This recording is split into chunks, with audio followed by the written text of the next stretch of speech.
Good morning.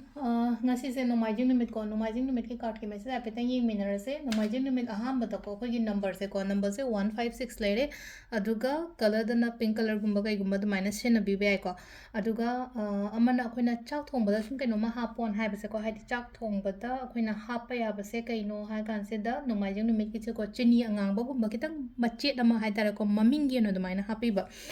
ado aham bada ko gi card ki message yeng minara se ko ID card hum katang lothok jarke go ID no magi adumaina ID card number 1 consider card number 2 consider traga card number 3 consider ko adudagi ama choose to birase ko aduga timing afaba sai petang ai haijura ge mayam da ngashi gi oina matam afaba se kai kai oibno habado aduduma ko sile ko hui card card number 1 card number 2 and card number 3 ko aham bakhan banga yenga se ko ID first card ki message se kai la ke hai kan se da aham bagi se positive yamna oina la ko hai tare ko tawru thaba inkhang da mai pak pakot pa dumai tawro ko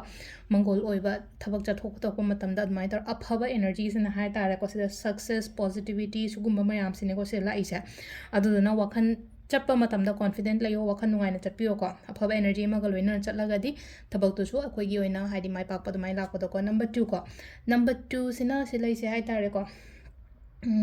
sida akoi gi impress card se lakma da haidi fertility ga su katang relate oi ko haidi kainoma hai tare ko phangjaba aingonda oijaba aina hotna jagiba aina tawgiba khotkiba adumba mayam du gena hadi mahi morong chaba han haris ni sam samna har bada intoroga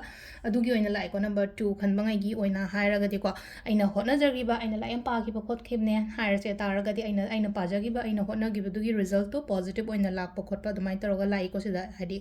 magi guidance ko number 3 ko number 3 sina se number 3 su dum phana lai ko sida wakan nungai gani hai tare ko hadi wakan nungai gani imung manung oiro ama oiro shanti oina leibase dumai lei ko hadi shaubo khotpa leina ko hadi ashaubo se yaringai side ama da loin thambiro ko ngasi gi oina ado si sina ko gi card ki message le card loina positive oina la ko ngasi ki ko gi nomaijing numit ki se ko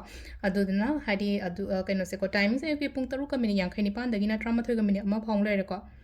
adagi amuk keno ko nin tala kisina 12 minute kuni thoi dina pung amaga minute pum doi phong lere dai yung pung 3 ga minute kun manga dagi na nungdangi 9 ga minute kuni thoi phong lere ko aduga ahing gina 12 ga minute nifu dagi na pung 2 ga minute kun phong lere duga nongalam dagi na 3 ga minute 59 dagi na pung 5 ga minute kun 9 phong lere ko sisna koi gi